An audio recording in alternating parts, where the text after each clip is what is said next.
Oi, gente. Hoje eu tô aqui com a Francis Dias. Ela é CEO da Acerte RH, é mentora, é especialista em comportamento humano. É muita coisa essa mulher. Fran, seja muito bem-vinda ao Busy Talks. Eu que agradeço. Uma honra estar aqui com você, Sol. Ai, que bom, Fran. Fran, eu já vou começar aqui, a gente fazendo um brinde, tá? Porque aqui você sabe, né? Que tem que ser regada a vinho. Tá certo. Eu trouxe um vinho aqui argentino pra gente degustar. É um vinho com excelente custo-benefício. É um vinho com taninos bem leves, que vai harmonizar perfeitamente com a leveza da nossa conversa, das Delícia. Conversas que a gente sempre tem. Certo, muito bom. Vamos fazer um brinde Vamos neste momento? Vamos sim. Saúde. Saúde, saúde, saúde. E aí, gostou? Muito bom, muito bom. Fran, então, você já atua aí na área de recursos humanos há uns 20 anos? Sim, 20, caminhando já para 21. Caminhando já para 21. Fran, e você sempre atuou nessa área ou você teve outras experiências antes? Conta um pouco pra gente. Olha, como foi. Eu tive outras experiências, né? Minha primeira experiência profissional foi com vendas. Olha que legal. Eu consegui meu primeiro emprego como... Você já começou a aprender de comportamento humano aí, né? Exatamente, foi exatamente com essa experiência que eu tive o insight de que eu realmente iria trabalhar com pessoas. Não sabia exatamente como, né?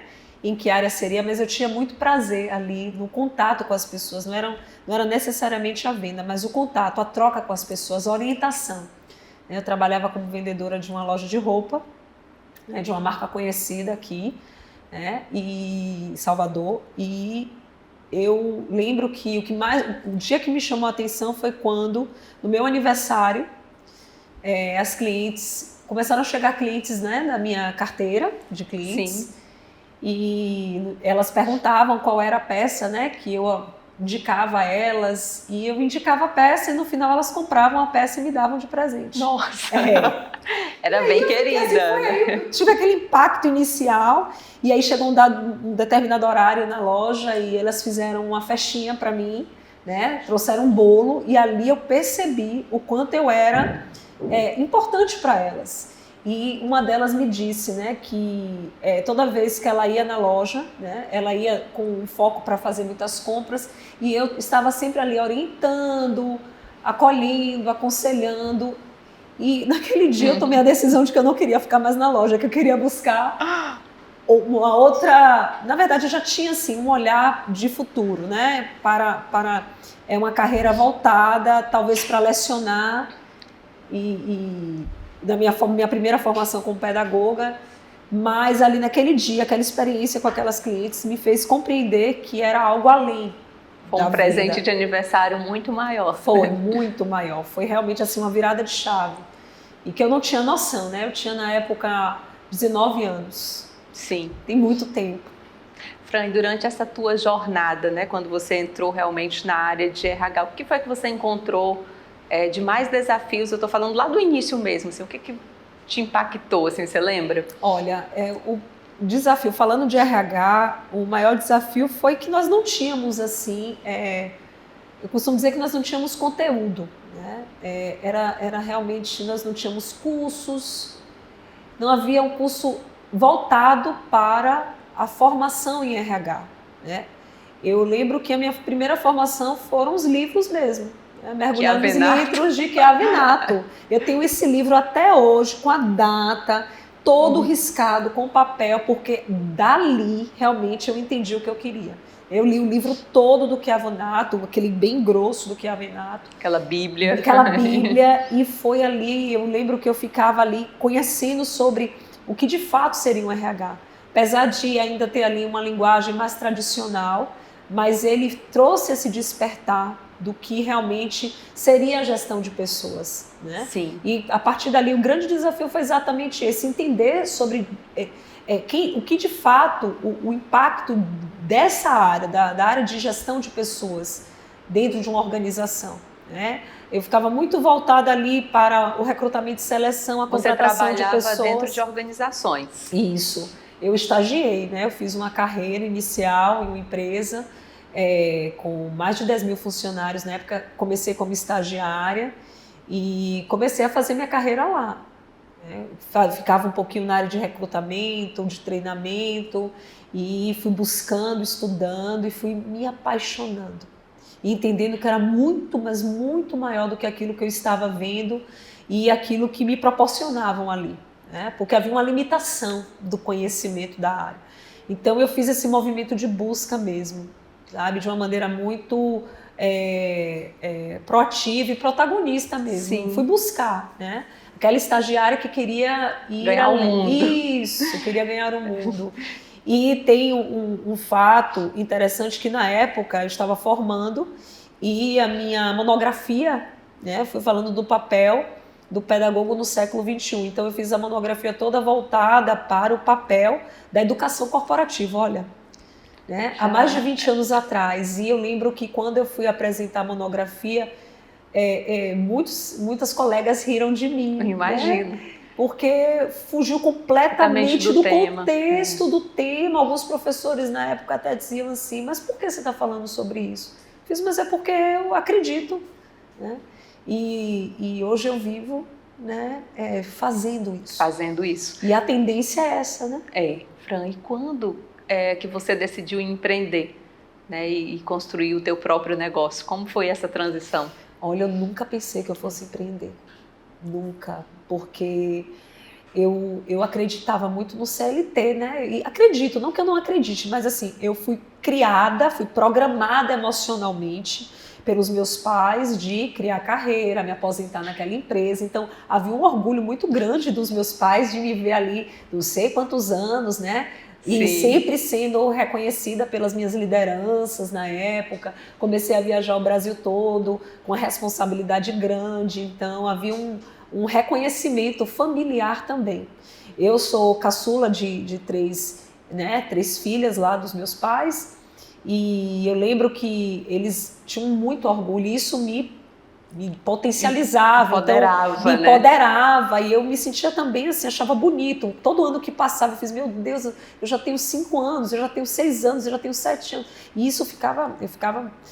Só que aí, em um dado momento, chegou um ponto na empresa que eu já tinha passado por todas as áreas, eu já estava em uma posição de gestão e eu estava sempre criando projetos lá dentro. Eles me davam essa liberdade, a minha gestão na época me dava essa liberdade, acreditava no meu potencial e me dava essa liberdade de desenvolver, né, e de criar.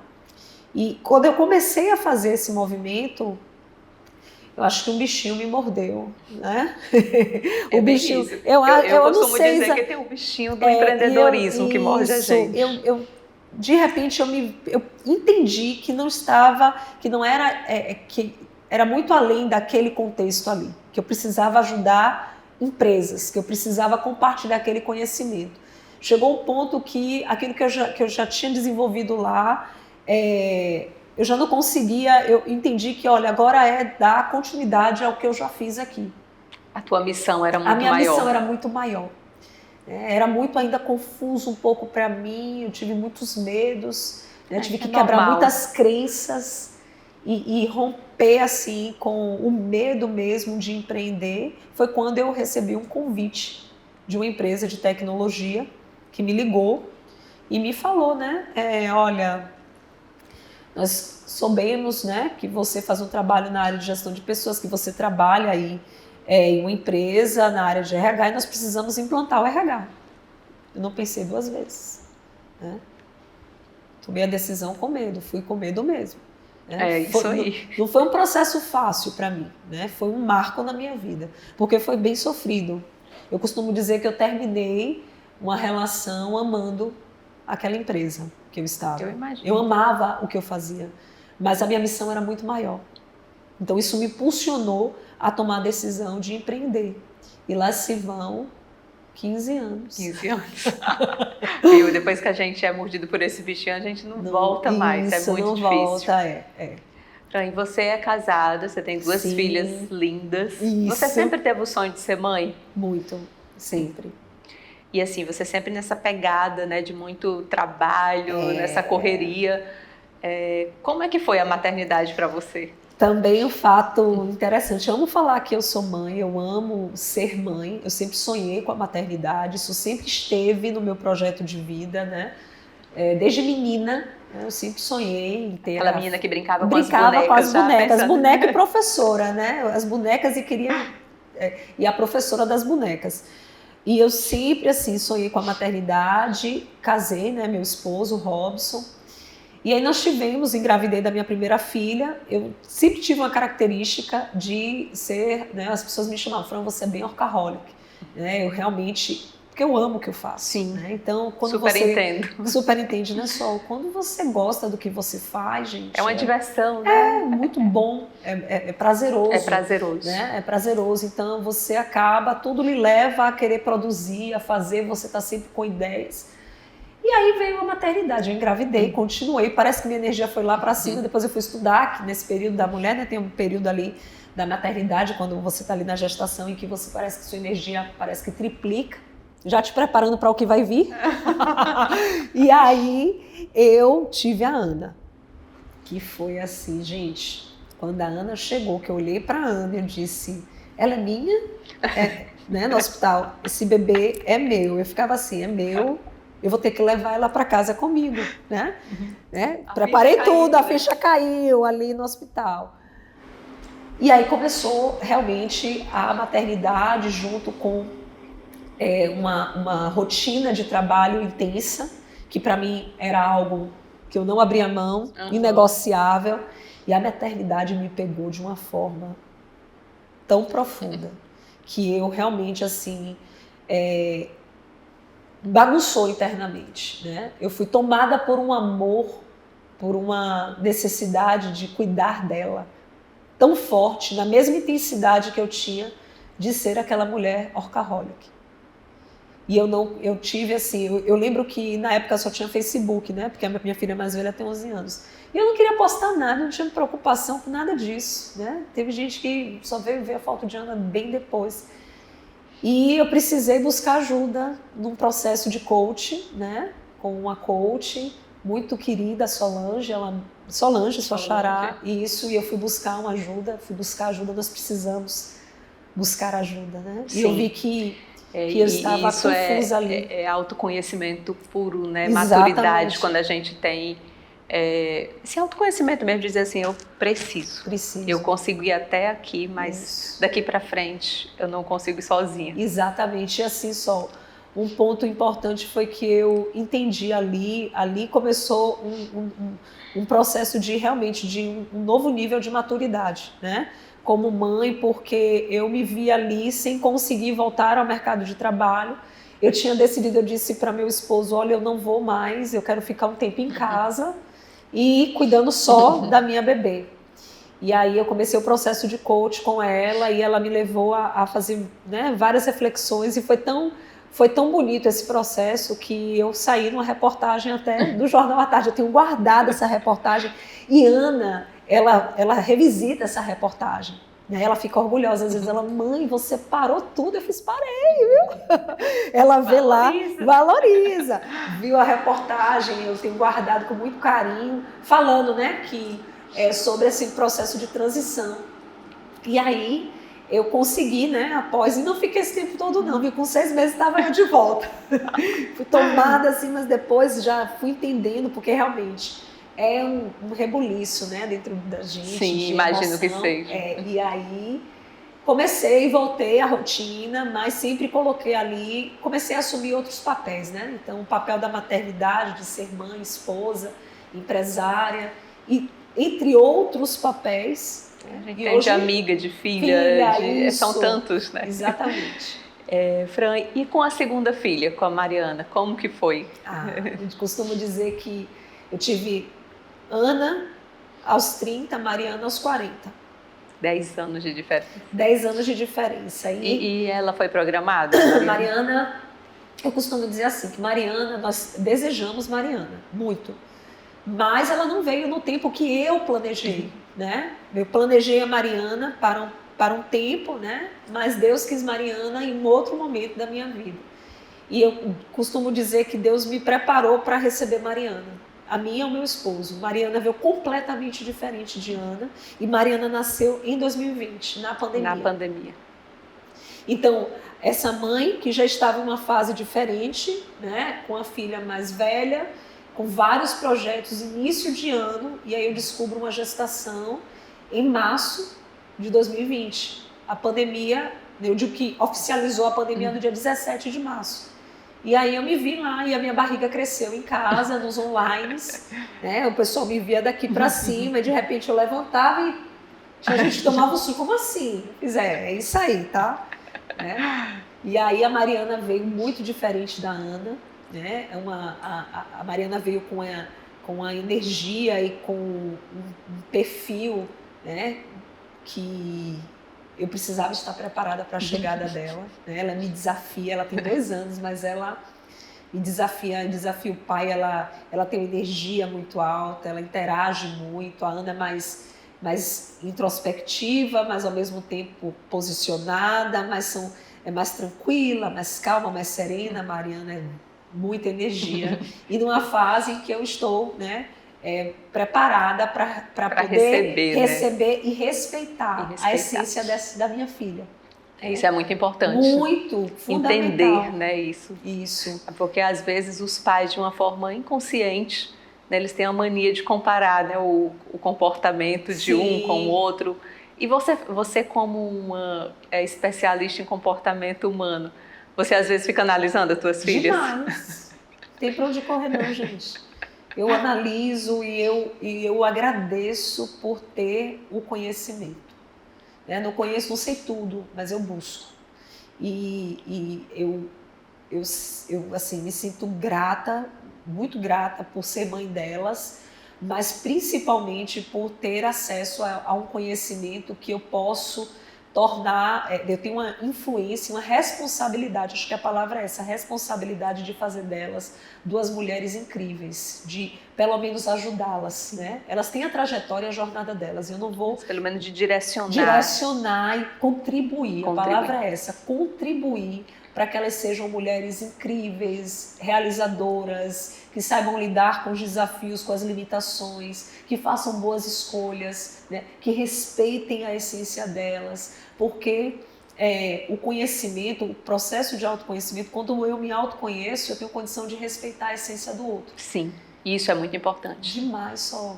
E é principalmente a diferença, né, de idade que elas têm. Isso, como é que Mariana encarou isso? Mariana não, a Ana, né? Ana, como ela encarou? A Ana desejou muito Mariana. A Ana desejou demais. Eram os pedidos de Ana, né? Ela fez desenhos, botava na porta da geladeira para que todas as vezes que eu abrisse a geladeira eu visse lá uma família, eu, pai, ela e a pequenininha, a irmã. E hoje ela fala assim, mãe, eu pedi tanto a Deus, mas eu acho que Deus caprichou muito, ela tem muita energia, né, mãe? Eu fiz, pois é. Então você tem que dizer, não, mãe, eu agradeço. Elas interagem e eu tenho muito cuidado também de respeitar a individualidade delas, e mesmo Ana sendo a irmã mais velha, ela não é responsável por Mariana. Sim, isso é super importante. Ela não é responsável por Mariana. Então, a mãe de Mariana sou eu, o pai de Mariana é Robson, Ana é a irmã mais velha. Isso é muito importante, ter essa consciência. E Ana também, eu tenho muito cuidado para Ana não moldar a Mariana. Né? Ela às vezes fala assim, poxa, Mariana tem, mãe, Mariana tem muita energia. Eu fiz aí, você tem uma forma diferente de ver isso. Né? E ela ainda pequenininha, eu digo que elas têm buscado contribuir para que elas realmente... Vai chegar um momento que essa diferença não vai existir, não vai existir, ou se complementam, né? Isso, não vai existir. Aí eu falo para ela, vai chegar um momento que não vai existir. A Ana fala assim para minha mãe, quando a gente vai mais velha, Mariana vai ser aquela que vai dizer assim, Ana, vamos, para com isso, Ana. Porque ela dizendo que, como se a caçulinha, né, a Mariana, fosse mais ativa, proativa, de incentivar ela a fazer as coisas, tal. Sim. Mas é uma delícia, elas 2 são lindas e com perfis diferentes e brilham cada uma dentro da sua essência. Isso é maravilhoso, muito bom, Fran. E me fala uma coisa, voltando agora de novo para o tema de organizações, o que é que você tem enfrentado, né, de desafios hoje nessa atuação dentro das organizações, principalmente depois desse período pandêmico, que o comportamento humano, né, teve muita mudança? Olha, eu costumo dizer que o desafio sempre é o modelo mental, a forma como as lideranças, quem está à frente, né, quem está no topo ali da pirâmide de alta gestão, a forma como eles primeiro se veem, o quanto a ausência desse olhar para si enquanto líder, né, do autofeedback, da autoanálise, da autoconsciência, do desenvolvimento da inteligência emocional dessas lideranças influenciam na tomada de decisão e nos negócios. Né? E o grande desafio que eu enfrento enquanto consultoria, e acredito que as lideranças, né, o time, o próprio, e quem está nessa cadeira tão desafiadora de tomada de decisão, é realmente assim, se abrir para o que é novo, é se adaptar às mudanças. O desafio de realmente se oportunizar a implementar novas ações, a mudar aquilo que era feito no passado e passar a ter a aplicar novas práticas, né? E eu vejo como um grande ponto desafiador, isso não é nem o desenho de processos, a implementação de projetos, o realizar, o construir algo e implementar. É realmente o desafio de você convencer, muitas vezes, né? Pelo menos o meu desafio, de fazê-los compreender, porque eu não quero convencer, eu quero que você compreenda, eu quero que você entenda. Para você não depender, né? Quem entende não depende, porque você vai fluindo ali naquele processo. Então não adianta você desenhar um processo, você desenhar um projeto, você implementar uma grande ação enquanto consultoria, se quem está à frente, quem tem que disseminar essa visão, essa cultura, né, essa mudança, não compreende. Não compreende. Até porque eu acho que deve ser uma frustração muito grande, né, quando você faz todo esse trabalho e chega no final a pessoa não leva isso à frente, você não vê o resultado. Muito. Já tive experiências bem assim, bem frustrantes. Porque cansa, né? Cansa, exatamente, acho que a palavra é essa. Uma das coisas que eu, né, que atuei um pouco aí também na área de RH, foi uma das coisas que me fez mudar de área, né, de sair do RH e ir para o marketing, era de ver isso. Às vezes você, sabe, dava ali o teu sangue toda empolgada para querer mudar alguma coisa, desenhava aquele projeto, o plano de ação, e depois quem era o responsável mesmo por aquilo e podia fazer a diferença não levava à frente. Então, assim, era uma energia gasta mesmo, tão grande, e no final para nada, de uma certa forma, que você fica, meu Deus. É frustrante e assim, eu acredito que esse é o grande desafio hoje do RH, né? Sempre foi, na verdade, mas continua sendo, e eu fico feliz por um outro. Você trouxe aí uma pergunta relacionada a depois de 2020. Uma das ações que nós mais estamos fazendo na consultoria é treinamentos com foco em inteligência emocional corporativa. Isso tem me feito bem feliz. Sim. Porque as empresas que têm buscado realmente desenvolver um trabalho com as lideranças e com foco em um conteúdo de desenvolvimento ali dos soft skills, mas alinhado à inteligência emocional, os resultados têm sido fantásticos. Eu acredito. Porque é lindo e é prazeroso e é produtivo e é rentável você lidar com profissionais maduros emocionalmente. O ambiente é um ambiente produtivo, é um ambiente que ele leva a criatividade, a inovação, é um ambiente onde há conexões verdadeiras. E a felicidade, né, no ambiente de trabalho, que hoje está se falando tanto nisso, e que acaba, de um jeito ou de outro, refletindo em vendas, né, no resultado geral dos negócios. Felicidade dá lucro, né? Felicidade dá lucro. O livro já fala. Felicidade dá lucro. Então, FIB, Felicidade Eterna Bruta. Sim. Né? E as empresas têm buscado que é exatamente pessoas felizes elas são mais produtivas, né? Nós liberamos hormônios ali, a gente fala tanto desse ambiente, né? Que as empresas precisam, né? A gente defende, na verdade, esse ambiente de segurança psicológica, em que as pessoas possam realmente falar sobre o que elas pensam, trazer ideias, inovar em processos, né? Poder ter ali um ambiente de cultura de feedback. Sim, sim.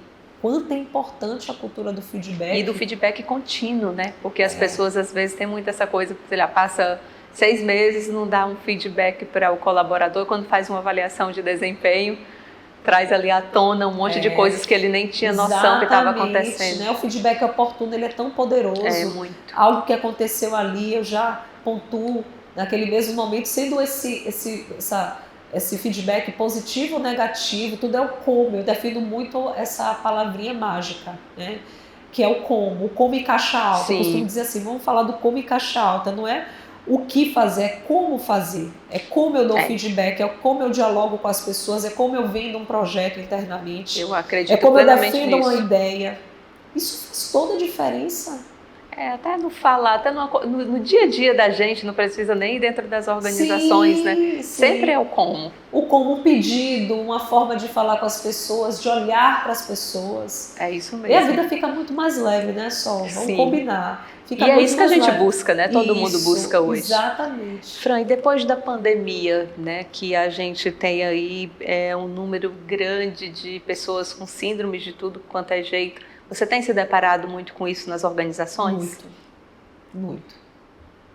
Isso em cargos mais, desde CEOs até o operacional? Exatamente.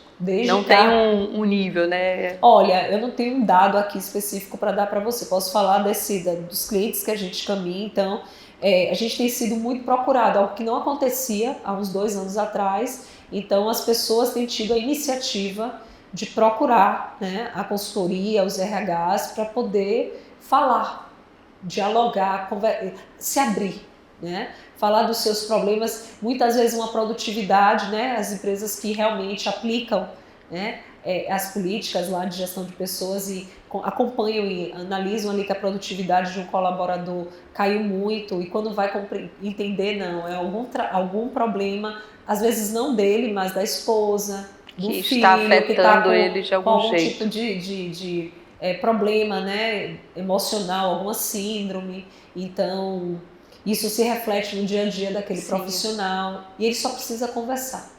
E muitos relatam que quando eles são escutados, né, onde há um ambiente ali de escuta ativa para eles voltam de forma diferente para a atividade. Sim, né? Com certeza. Só o fato de ser ouvido, né? Acolhido. Acolhido, é exatamente isso. A pessoa se sente acolhida, é mais do que eu falar. Da fala. A cura vem através da fala. O que eu não falo, o meu corpo vai responder. Você sabe que eu tive uma experiência profissional que era bem tóxica, assim, e eu vivia rouca. Eu vivia rouca, sentia muita rouquidão, e fui em fono, fui em vários médicos e não descobria. Às vezes eu ficava até 10 dias sem voz mesmo. E aí um dia comecei a fazer terapia e ela me falou assim, você sabe o porquê da sua rouquidão? Aí eu disse, não, faz tempo que eu estou tentando descobrir. Ela disse, é emocional. É porque você não está falando. Né? Você não está sendo ouvida. E eu disse, meu Deus... E eu sofrendo há tanto tempo de rouquidão e era só eu falar, né? Olha que loucura. Isso, exatamente. E engraçado, você foi falando aí, eu lembrei, né, de alguns casos, né? Não só da questão da fala, mas fisicamente. A maioria daqueles que me procuraram, especificamente procuraram a Francis, nos últimos 2 anos, todos tinham algum tipo de doença psicossomática. Todos tinham. Nenhum desses que conversaram comigo tinha algum relato de algum diagnóstico já e que estão em tratamento, alguns. Né? Porque permanecem nesse ambiente, não conseguem muitas vezes não tem como mudar aquele ambiente, não tem o poder, né, de mudar, e aí realmente toma uma decisão, e aí que se perdem muitos talentos, né, pessoas com potencial, e que nesse ambiente a capacidade cognitiva ela é reduzida, porque no ambiente tóxico nós perdemos muito, né, a nossa criatividade, nós não conseguimos... A gente se perde, né? De modo geral, a gente se perde. A gente não se acha, não se encontra. Exatamente. Fran, e você cuida do teu emocional? Porque assim, você acaba recebendo uma carga muito forte de energias, de informação. Você se cuida? Demais, tem que me cuidar. E eu costumo dizer que a gente precisa cuidar do corpo, alma e espírito. Sim. Né? Então eu cuido... É uma tríade. É uma tríade. Então eu cuido, eu tenho esse cuidado, né? Faço terapia, né? Estou aí num processo já de formação como psicanalista também, tenho outras formações, mas eu estou lá com minha terapeuta e busco principalmente, antes de qualquer coisa, cuidar da minha espiritualidade, né? Minha conexão com Deus ali. Sim. Faço meu devocional pela manhã, preciso me conectar com Ele, preciso entender que Ele está comigo, acesso Ele a todo momento, e isso me fortalece demais. E cuido também das minhas emoções, e fisicamente também. A parte física era uma parte que eu negligenciava mais, mas depois da pandemia isso realmente veio com muita força, então eu faço atividade física. Você fazia remo?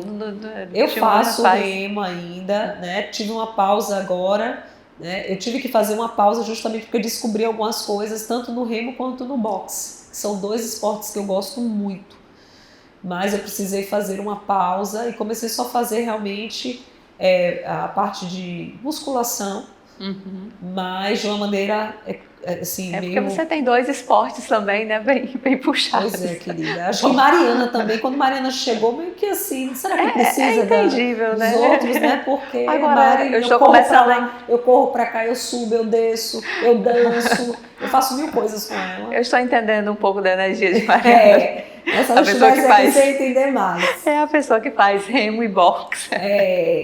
Eu amo. Engraçado que o remo e que o boxe, interessante você falar sobre isso. O remo, eu me conectei com o remo por conta do meu avô, né?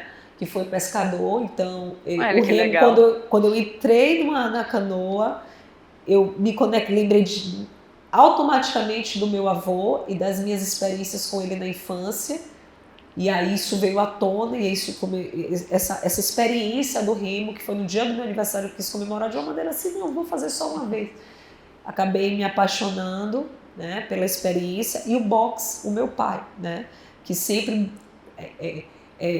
fazia esse tipo de brincadeira com a gente em casa. Acho que tinha um monte de menina, então ele queria que a gente aprendesse a se defender. Eu entendo sobre isso. Você entende, né? Então, o que veio de uma família de 5. Ele quis ensinar a gente, ele mostrava a gente como é que tinha que fazer, e de fato é algo que eu gosto muito, né? Eu também libero uma energia imensa quando eu estou na aula, imensa, até às vezes esqueço, né? Francis, volta, mas é muito bom porque eu saio bem leve.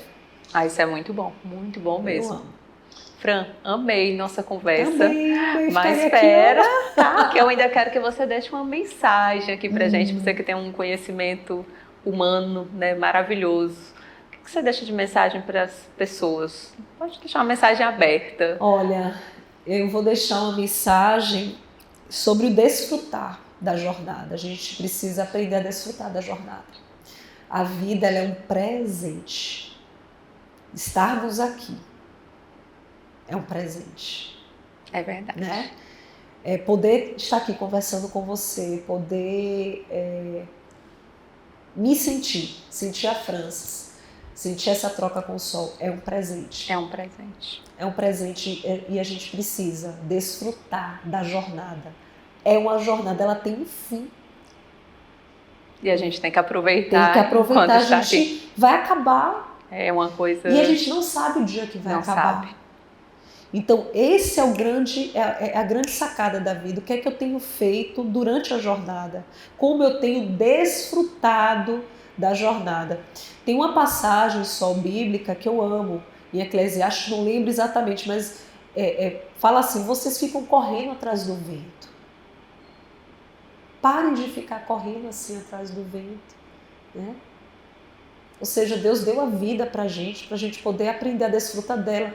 Nós não vamos deixar de ter desafios, nós não vamos deixar de ter problemas, né? Até porque, enquanto houver pulsão de vida, vai ter movimento. Eu costumo dizer, vai ter BO, vai ter prato caindo, né? Mas como eu lido, ou como aí, ó a palavrinha mágica, como eu lido com esses problemas, com as pessoas, com as situações, mas principalmente comigo mesma. Perfeito. Por isso que o autoconhecimento, você se autoconhecer, isso lhe leva a um nível de poder tão grandioso e você passa a entender o como desfrutar de maneira sistêmica e plena a vida, mesmo com os seus problemas, mesmo com as suas dificuldades, mesmo com as suas diversidades. É possível. É possível. E é esse o meu convite, né? Foi o convite que eu tenho feito a mim todos os dias, porque é um convite diário. Ele tem que ser renovado. É um convite que você tem que renovar todos os dias. Então, uma mensagem que eu quero deixar é essa. Aprenda a desfrutar, independente de. Perfeito, até porque a gente só tem o agora, né? Exatamente. A gente não sabe o que vai acontecer daqui a 5 minutos. Pois a gente pode planejar, a gente pode Isso. fazer um monte de coisas, mas na verdade o que a gente tem é o agora e a gente vai brindar esse agora aqui. Fran, muito obrigada. Eu que agradeço, Sol, foi muito bom conversar com você, viu? Obrigada mesmo. Te admiro e super bonito esse seu projeto. Obrigada. Uma honra, tá? Uma honra minha.